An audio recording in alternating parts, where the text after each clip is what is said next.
Здравейте! Набързо една терапия, която всяка от вас може да си направи. Сутрин е много студено, след обяд става топло, изпотяваме се, събличаме се, обличаме се и такова е положението и започва настиване и хрема. Хремата е много неприятна. Не можем да дишаме с носа. Показвам ви, само си изпробвайте. Всъщност натиснете тези точки точно в края, където е крилото на носа. Разтривайте тези точки около 20-30 секунди. От другата страна изпробвайте просто да дръпнете настрани нослето, да се освободи ноздрата и усетете как хубаво се диша. Наистина е така. От другата страна отново и от тази страна се диша добре. Показвам ви картинката. Ето къде е мускула, който държи крилото на носа догоре.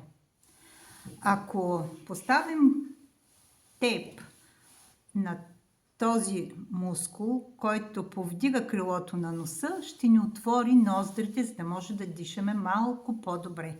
Може да е малка помощ, но ще ви бъде достатъчна като начало да направите. Аз съм си измерила дължината от тук, до където е мускулчето. Отрязала съм си тейпчето. Ширината е около 0,7-0,8 мм. И как го поставям? Откъсвам хартиената подложка изцяло. Просто оставаме само с лентичката. Цялото разпъване на лентичката, дори заводското, което е върху хартиената подложка, го няма. Няма значение дали от върха ще започнете или отдолу. На мене ми е по-лесно. Ако имате много силно назолабиална гънка, сложете си, разгладете леко, сложете в началото на нослето и просто без абсолютно никакво разпъване, без абсолютно никакво разпъване до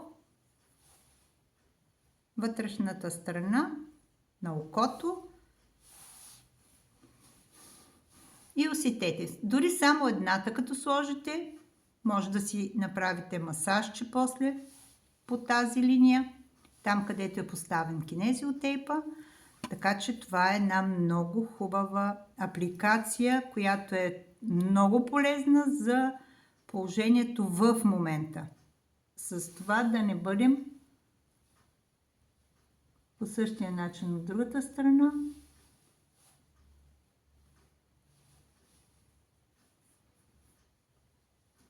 Можем да масажираме и така може да останем до 3 часа. До 3 часа.